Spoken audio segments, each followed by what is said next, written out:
जय हिंद साथियों, स्वागत है आप सभी का एक बार फिर से Kumar Gaurav current affair class notes में। और आपका साथी, आपका सहयोगी, आपका मित्र आप सभी के लिए लेकर हाजिर है आज कुमार गौरव करंट अफेयर, जिस पर आज हम चर्चा करेंगे 10 मई 2022 के सभी top most important current affairs पर।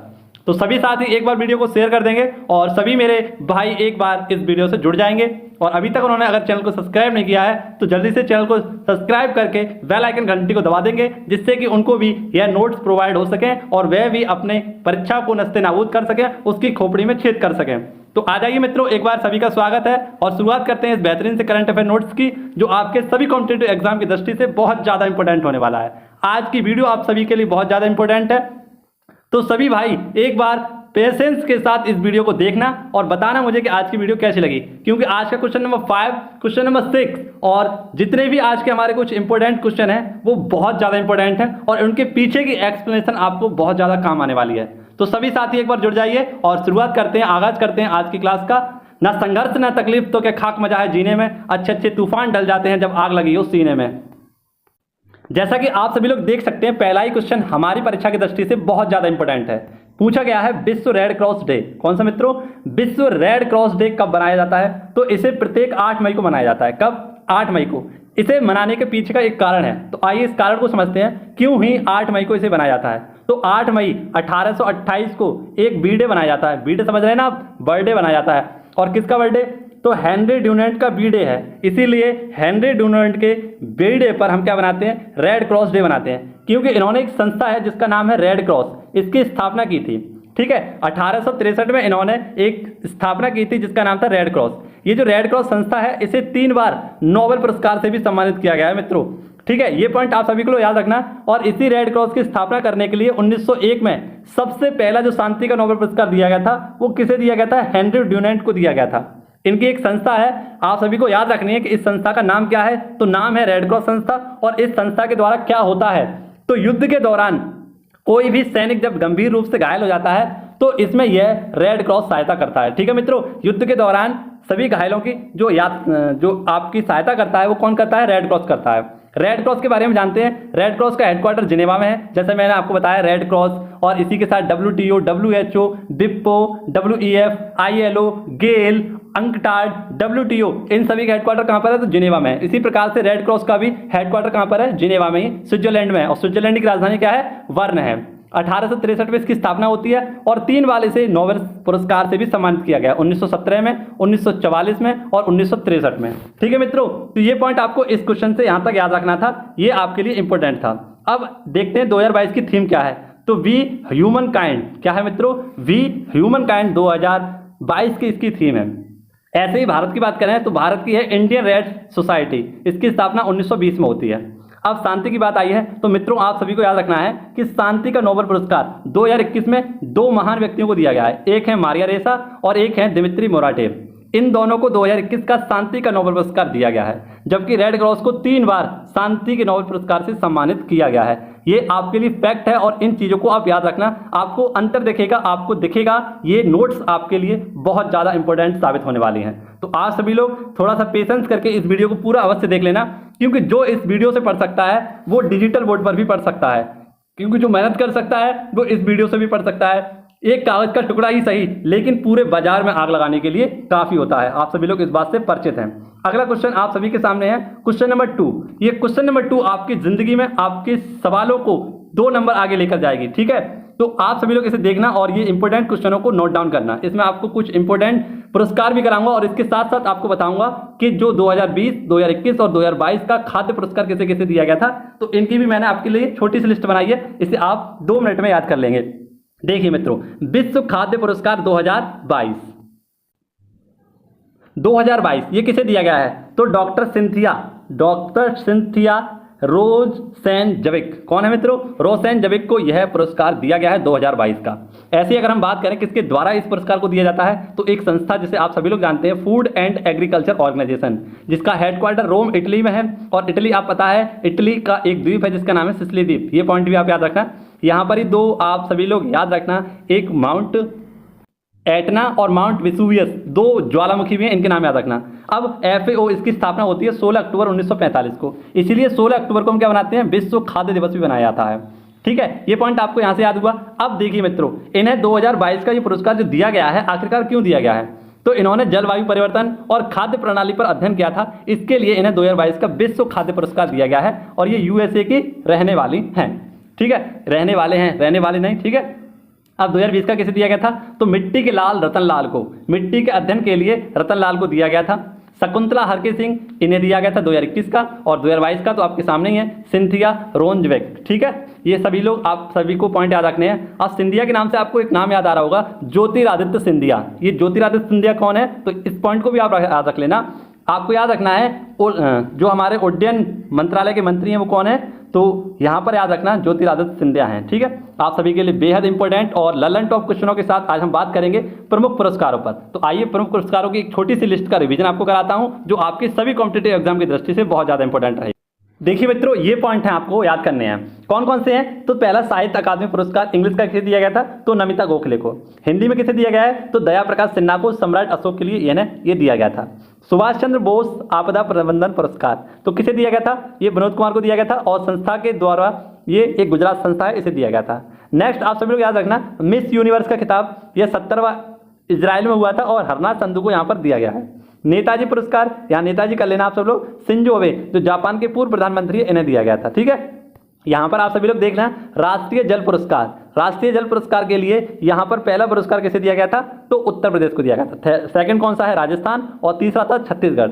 सबसे भरोसेमंद सार्वजनिक क्षेत्र की कंपनी का अवार्ड किसे दिया गया था? तो कोल इंडिया अवार्ड को। यहाँ पर ये कुछ इंपॉर्टेंट आप सभी के लिए क्या थे, ये पुरस्कार थे जिन्हें आप सभी लोग नोट डाउन कर लेना।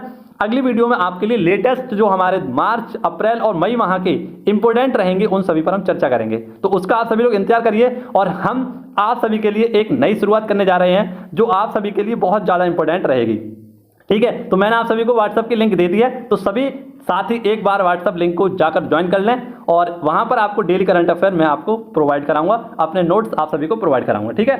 अगले क्वेश्चन की ओर बढ़ते हैं और बेहद इंपॉर्टेंट क्वेश्चन आप सभी के सामने, ये इंपॉर्टेंट नोट्स देखना, आपको बहुत आगे लेकर जाएंगे। क्वेश्चन नंबर 3 देख सकते हैं आप सबके सामने है क्वेश्चन नंबर 3 और इसमें आपके लिए लल्लन टॉप क्या है? तो जितने भी हमारे मैनचेस्टर हैं, ये खास मैनचेस्टर हैं, शायद आपने ना पढ़े हो कभी, लेकिन आज मैं आपको मैप की सहायता से इन सभी खास मैनचेस्टरों की लोकेशन बताऊंगा। इन सभी मैनचेस्टरों को आप देखना, लगभग 6 से 7 मैनचेस्टर हैं और किस प्रकार से आप चुटकियों में इन्हें याद कर सकते हैं, आइए आपको दिखाता हूं और इन्हें समझाता हूं। तो देख सकते हैं मित्रों, आपके सामने है enterprise India national care conclave 2022 हुआ है। ये कायर क्या होता है मित्र? देखिए, तो कायर यहाँ पर आप सभी लोग जानते हैं नारियल का रेशा होता है, ठीक है। और इसके लिए एक कॉन्क्लेव हुआ है 2022 का। कहाँ पर हुआ है? तो सबसे पहले इसे देखते हैं कोयम्बटूर में। और कोयम्बटूर कहाँ पर है? तमिलनाडु में है। ये दक्षिण भारत का मैनचेस्टर कहलाता है। क्या कहलाता है? दक्षिण भारत का मैनचेस्टर। मैनचेस्टर आखिरकार क्या होता है? तो मैनचेस्टर सूती वस्त्र भंडार जहाँ पर सबसे ज़्यादा होता है, उसे मैनचेस्टर कहा जाता है। जैसे यूके, ब्रिटेन, ये क्या है? Manchester of world. ऐसे ही भारत का अगर हम बात करें तो मैनचेस्टर ऑफ साउथ, ये कौन सा है? कोयम्बटूर। अभी सारे पर हम चर्चा करेंगे। यहाँ पर आप छोटा सा पॉइंट याद रखना केवल कि नारियल के रेशे से किसका प्रयोग किया जाएगा? तो रस्सी बनाई जाएगी और जहाज के केबलों को इसके द्वारा बनाया जाएगा। तो इसके लिए कॉन्क्लेव हुआ है 2022 में, ठीक है। कहाँ पर? तो कोयम्बटूर, तमिलनाडु में। अब आप सभी के लिए बेहद इंपॉर्टेंट और स्पेशल बहुत खास चीज़ है। इन सभी को अगर आपने देख लिया तो आप सब लोग भी कहेंगे कि हाँ सर, इस वीडियो में जान है और हम इस वीडियो से जुड़ना चाहते हैं, ठीक है। तो सभी लोग चैनल से जुड़ जाइए और बेहतरीन सी वीडियो का मजा लीजिए। तो जैसा कि आप सभी लोग देख सकते हैं, आपके सामने है कौन सा मित्रों? ये वर्ल्ड मैप है। इसे थोड़ा सा समझेंगे और थोड़ा पेशेंस के साथ समझेंगे। यहाँ पर आप सभी को बताया हमारे पास 7 महाद्वीप हैं। तो पहला महाद्वीप हमारा एशिया महाद्वीप है, ठीक है। इसी के पास में है यूरोप महाद्वीप, इसी के पास में अफ्रीका महाद्वीप और यहाँ पर आप सभी लोग देख सकते हैं नॉर्थ अमेरिका, ये हमारा साउथ अमेरिका और ये छोटा सा आपको दिख रहा है ऑस्ट्रेलिया। और यहाँ पर इस प्रकार से हमारा एक जो हमारा, माफ़ करना थोड़ा मोबाइल दिक्कत कर रहा है, यहाँ पर हमारा है चल जा, ये यहाँ पर छोटा सा नीचे है, आप सभी को याद रखना है अंटार्कटिक, ठीक है। ये हमारे 7 महाद्वीप हैं। अब इन 7 महाद्वीपों में कौन कौन से मैनचेस्टर आपके लिए खास हैं? तो देखिए, सबसे पहले भारत के समझते हैं। अगर भारत के मैनचेस्टर की बात करें, यहाँ पर आप सभी को मैं जूम करके दिखाना चाहूँगा। यहाँ पर अगर हम भारत के मैनचेस्टर की बात करें तो पूरे भारत का मैनचेस्टर है अहमदाबाद, जो गुजरात राज्य में पड़ता है। अगर नॉर्थ इंडिया की बात करें आपसे ऊपर की ओर, तो यहाँ पर है कानपुर, ये यूपी उत्तर प्रदेश में है। अगर दक्षिण भारत का बात करें तो यहाँ पर तमिलनाडु आप सभी लोग देख सकते हैं कोयम्बटूर, ठीक है। ये पॉइंट क्लियर हुआ। अगर आपसे पूछा जाए कि पूरे उत्तर का जो मैनचेस्टर है वो कौन सा है, तो पूरे उत्तर का मैनचेस्टर चीन के पास है। किसके पास है मित्रों? चीन के पास। और चीन में कहाँ पर? संघाई के पास। अगर हम बात करें कि पूरे विश्व का मैनचेस्टर कहाँ पर है? तो यहाँ पर आप सभी लोग देख सकते हैं यूनाइटेड किंगडम, यहाँ पर पूरे विश्व का मैनचेस्टर है। इसी प्रकार से पूछा जाए आपसे कि जो नॉर्थ का हो गया हमारा, पूरे विश्व का हो गया, और आपसे पूछा जाए पूर्व का, तो यहाँ पर हमारा एक देश पड़ता है जिसका नाम है जापान, और जापान में एक शहर है ओसाका, ये यहाँ का ईस्टर्न मैनचेस्टर है। तो ये सारे पॉइंट मैंने आपको समझाने की कोशिश की है, आपको दिखाता हूँ लिखे हुए। देखिए मित्रों, ये हमारे मैनचेस्टर हैं, जैसे मैनचेस्टर ऑफ इंडिया तो अहमदाबाद है। अगर आपसे पूछा जाए नॉर्थ में, यानी Manchester of India, north India का कौन सा है? तो कानपुर उत्तर प्रदेश में है ये। मैनचेस्टर ऑफ साउथ इंडिया, तो ये कौन सा हमारा? कोयम्बटूर तमिलनाडु में है। और पूरे विश्व का अगर आपसे पूछा जाए मैनचेस्टर कौन सा है, तो ये यूके ब्रिटेन में है।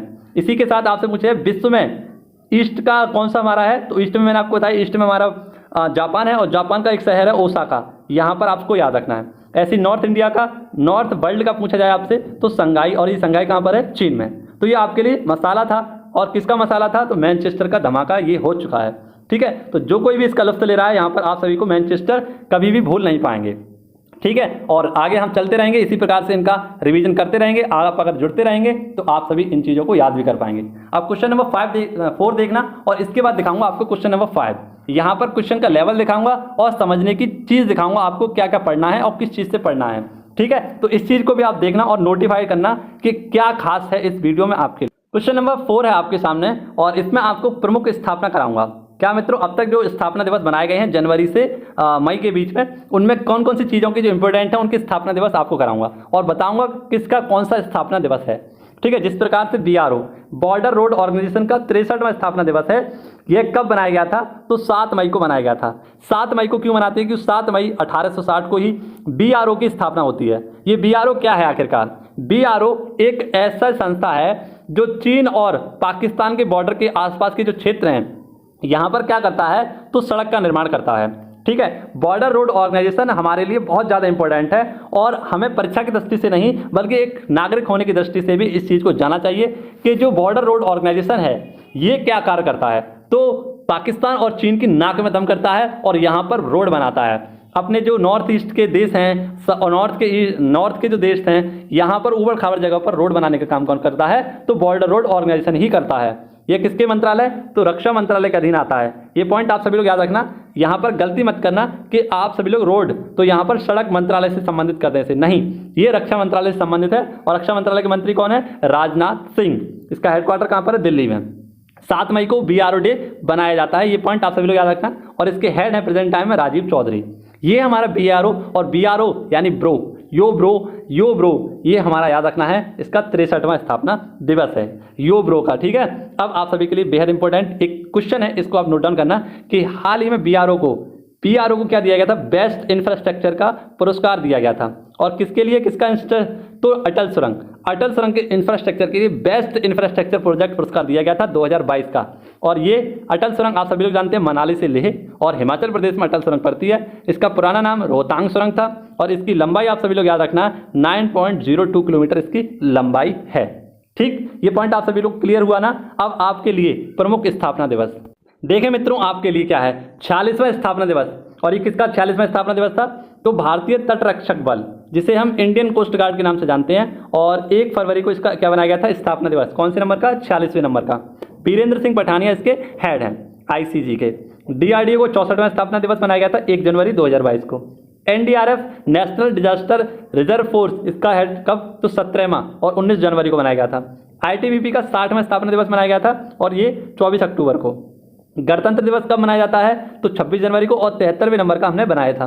पराक्रम दिवस तो 153वें नंबर का था, और 23 जनवरी को बनाया था। हाल ही में 14 अप्रैल को क्या बनाया गया था? तो 14 अप्रैल को बनाया गया था डॉक्टर साहेब भीमराव अंबेडकर, इनका स्थापना दिवस। और ये इनका कौन सा था? 132 या 33वां था। ठीक है, 133वां ही था, आप सभी लोग याद रखना। ये आपके लिए कुछ पॉइंट थे जो मैंने क्वेश्चन नंबर 4 से समझाए। अब आप सभी लोग क्वेश्चन नंबर 5 को देखना, और क्वेश्चन नंबर 5 के पीछे की जानकारियां देखना, बहुत ज़्यादा इंपॉर्टेंट है। आप सभी को पढ़ने का तरीका समझ में आएगा, और किस प्रकार से आपको तैयारी करनी है, किस प्रकार से थोड़ा अलग हटके पढ़ना है। तो आइए इस क्वेश्चन में समझते हैं।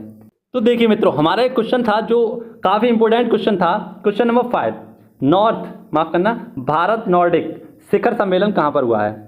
तो भारत नॉर्डिक शिखर सम्मेलन, इसकी शुरुआत मित्रों आप सभी को याद रखना है कहाँ पर हुई है? तो हाल ही में इसका जो दूसरा शिखर सम्मेलन हुआ है वो कहाँ पर हुआ है?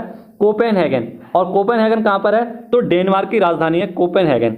यहाँ पर ये पॉइंट आपको याद रखना है, बेहद इंपॉर्टेंट है, इसको आप उंगलियों पर नचा कर रखना है इस क्वेश्चन को, कि भारत नॉर्डिक शिखर सम्मेलन कहाँ पर आयोजित किया गया है? तो कोपेनहेगन डेनमार्क में। नॉर्डिक से आप लोग याद रखना डेनमार्क, ठीक है, Nordic Denmark, Nordic Denmark, Nordic Denmark, और कोपेनहेगन इसकी राजधानी आप सभी लोग याद रख लेना। आखिर क्या ये नॉर्डिक होता क्या है? तो नॉर्डिक इस प्रकार से एक देशों का समूह है, इसमें 5 देश शामिल हैं। कौन कौन से 5 देश शामिल हैं? पहले हम एक और छोटा सा पॉइंट देखेंगे। प्रथम, इसकी प्रथम मीटिंग 2018 में हुई थी, और कहाँ पर? स्टॉकहोम स्वीडन में इसकी पहली मीटिंग हुई थी, जबकि दूसरी कहाँ पर हो रही है? तो डेनमार्क में, नॉर्डिक डेनमार्क के लिए इसकी दूसरी बैठक हुई है। अब आप सभी के लिए जो नॉर्डिक देश हैं कौन कौन से हैं, तो पहले देश देखते हैं नॉर्वे। कौन सा देश आपके सामने है? नॉर्वे, ठीक है। दूसरा है स्वीडन, तीसरा है फिनलैंड, चौथा है आइसलैंड, और 5वां है डेनमार्क। ठीक मित्रों, ये हमारे कौन से हो गए? नॉर्डिक देश। अब देखिए इनकी राजधानी देखिए। सबसे पहले नॉर्वे की राजधानी ओस्लो है, और यहीं पर शांति का नोबेल पुरस्कार प्रदान किए जाते हैं। शीतकालीन ओलंपिक में नॉर्वे पहले स्थान पर आया है। स्टॉकहोम की राजधानी, माफ करना, स्वीडन की राजधानी स्टॉकहोम है, और बाकी के जो 5 हमारे नोबेल पुरस्कार होते हैं वो यहीं पर दिए जाते हैं। यहाँ पर एक सम्मेलन हुआ था 1972 में सतत विकास के लिए, यानी SDG के लिए पहला जो हमारा गोल सम्मेलन हुआ था वो कहाँ पर हुआ था? इसी पर हुआ था, स्टॉकहोम में। फिनलैंड की राजधानी क्या है? हेलेसिंकी है, और फिनलैंड को ही हजारों झीलों का देश कहा जाता है। आइसलैंड की राजधानी रिकजविक है, ठीक है, ये पॉइंट आप सभी लोग याद रखना। डेनमार्क की राजधानी कोपेनहेगन है, और ये किस प्रायद्वीप पर है?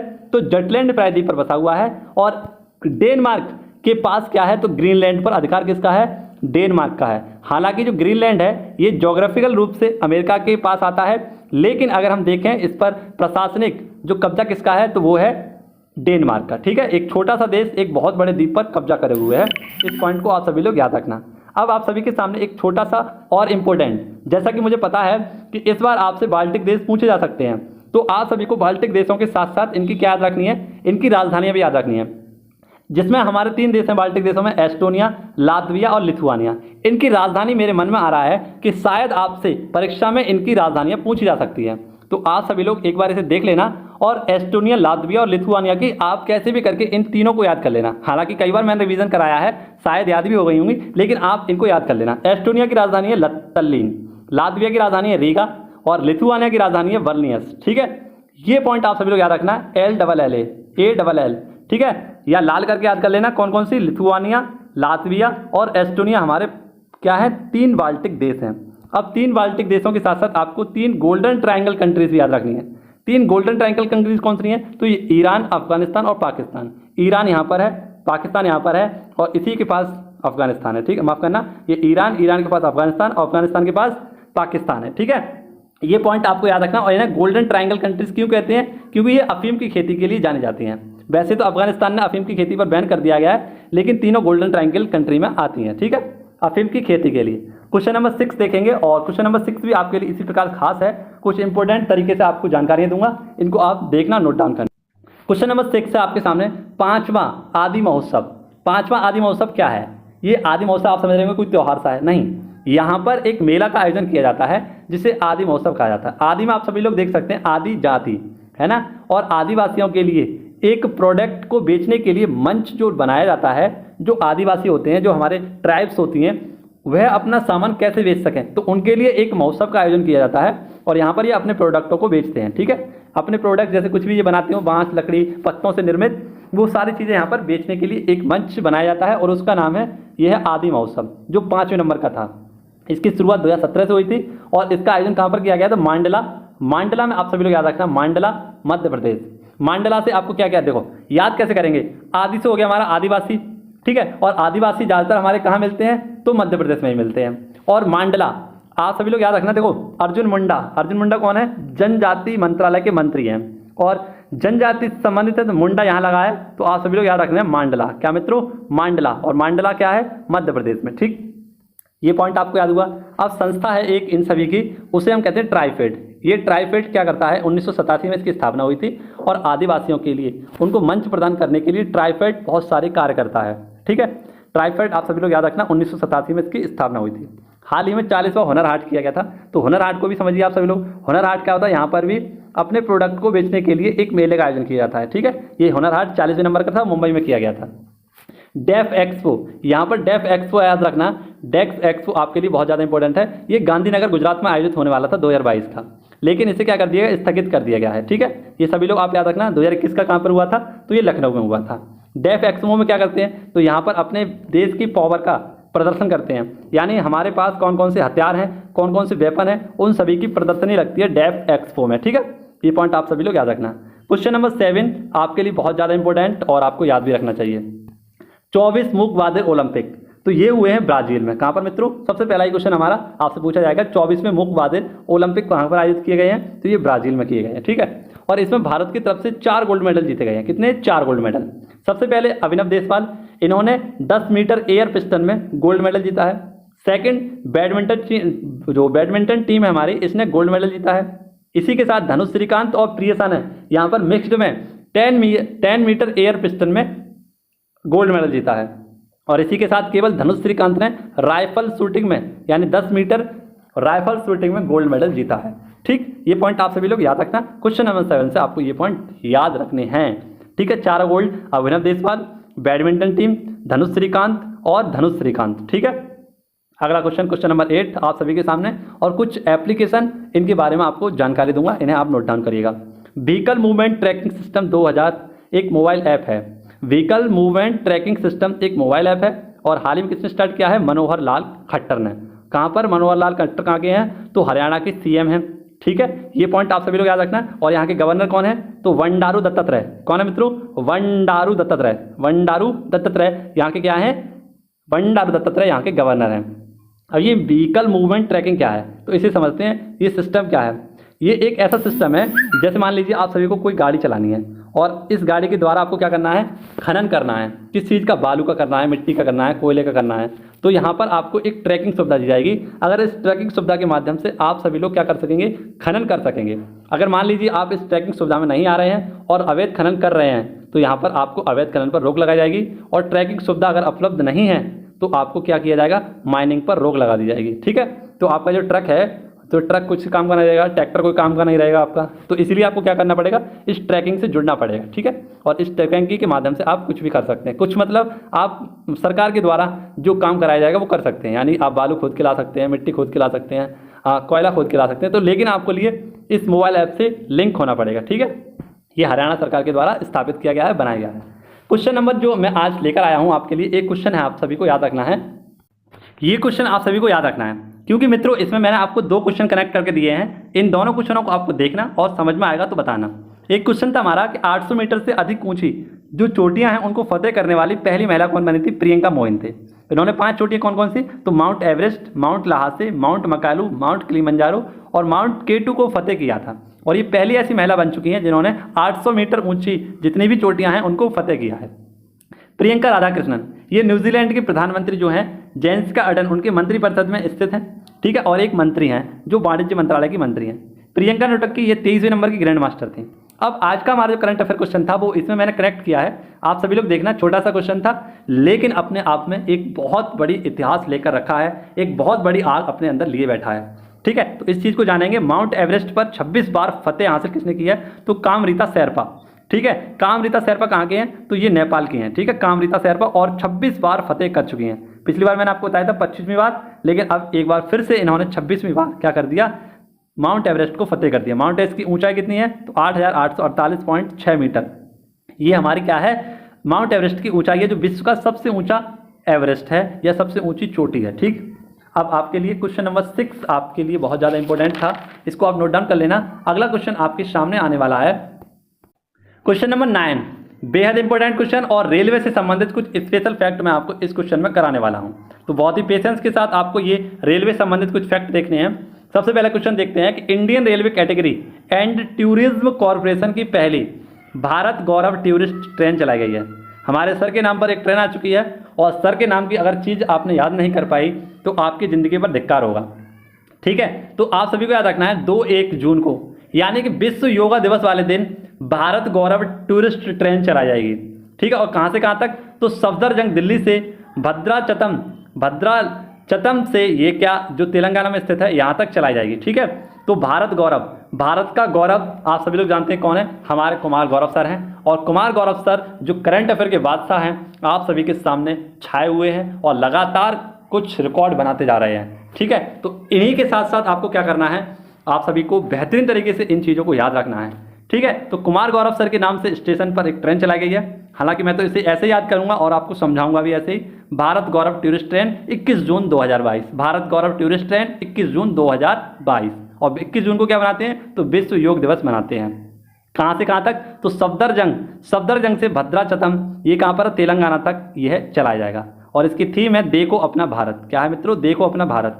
इसमें होगा क्या, तो राम सर्किट ट्रेन है, यानी रामायण सर्किट ट्रेन है। ये एक ऐसी ट्रेन बनाई जाएगी और इसके डिब्बों में क्या होगा मित्रों, सभी डिब्बों में राम से संबंधित जितनी भी चीज़ें होंगी उन चीज़ों को दर्शाया जाएगा। और इसके साथ साथ भगवान राम से संबंधित सभी स्थानों को ये जोड़ेगी। क्या करेगी, भगवान राम से संबंधित सभी स्थानों को जोड़ेगी।